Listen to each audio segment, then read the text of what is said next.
အေးရခင်ကဘာယာပြည်ကြီးယခုညောင်ရွှေမြို့မှာဘာယာမင်းကြီးစိုးစံပါတယ်မင်းကြီးမှာရုပ်ဆင်းအင်္ဂါချောမောပြီးဓာတ်ကုတ်လန်ထိုးစင်စည်းမင်းစည်းစတဲ့မင်းသားတို့တက်အပ်တဲ့အတတ်ပညာကိုတက်မြောက်တဲ့ကောင်မဘုရားမင်းသားဆိုတဲ့သားတော်တစ်ပါးရှိပါတယ်အထူးသဖြင့်လေးများတက်မှာအလွန်ထူးချွန်သူပါဒီနေ့တော့ကောင်မဘုရားမင်းသားဟာတထုံပြည့်ရှင်မင်းကြီးရဲ့သမီးတော်ရှင်မိယာကိုတွားရောက်ကြည့်ရှုပြီးလက်ထပ်ထိမ်းများခဲ့ပါတယ်ကာလကြာလာတဲ့အခါမင်းသားဟာကိုယ့်ပြည်ကိုလွမ်းတာကြောင့်မိဖုရားရှင်မိယာစီခွန့်ပန်ပြီးပြန်လာခဲ့ပါတယ်လန်ခီမှာမင်းသားဟာနဂါးဘတောင်ကိုရောက်လာပါတယ်အဲ့ဒီတောင်ပေါ်မှာနဂါးတစ်ကောင်နဲ့ဂလုံတစ်ကောင်တို့ရန်ဖြစ်နေတာကိုတွေ့ရပါတယ်ဂလုံကနဂါးကိုဖမ်းဖို့ကြိုးစားနေပေမဲ့ဖမ်းမရပဲဖြစ်နေပါတယ်အနီးနားကရတိတ်တစ်ပါးစီမင်းမြန်းကြည့်တော့ဒီနဂါးမှာဗဒမြမျက်ရှင်ပါနေလို့ခေါင်းနဲ့ခါးကနေဖမ်းရင်မရဘူးအမြီးပိုင်းကနေဖမ်းရင်ဗဒမြကြပြီးဖမ်းလို့ရမယ်လို့သိရပါတယ်ဂလုံကအဲ့ဒီအတိုင်းလှုပ်ဖို့ပြင်ဆင်နေတော့မှနဂါးကကောင်မဘုရားမင်းသားကိုအသက်ကယ်ဖို့ကိုညီတောင်းပါတယ်မင်းသားကလည်းလေးများနဲ့ဂလုံကိုပြစ်ချလိုက်ပါတယ်ဂလုံကတေခါနီးမှာငါနဂါးကိုစားရခါနီးမှာမင်းလက်ချက်ကြောင့်တင်ရတာမို့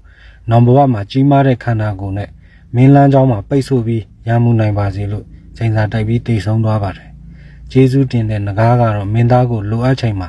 မြေကြီးကိုသုံးချက်ပုတ်ပြီးခေါ်လိုက်ရင်ရောက်လာပြီးကူညီပေးပါမယ်လို့ကတိပေးခဲ့ပါတယ်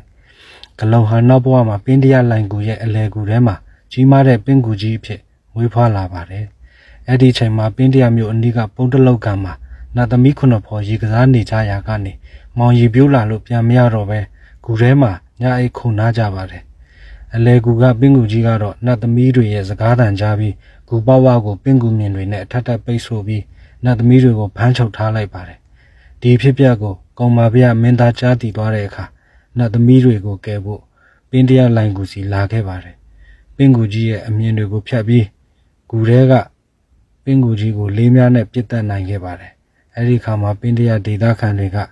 ပင်ကူရပြီလို့ဝမ်းသာအားရအော်ဟစ်ခဲ့ရာကနေပင်တရားဆိုတဲ့နာမည်ဖြစ်ပေါ်လာတယ်လို့ဆိုကြပါတယ်။ဒီဇလန်ကပင်တရားမျိုးရဲ့ထင်ရှားတဲ့ဒန္တာရီတစ်ခုဖြစ်ပြီး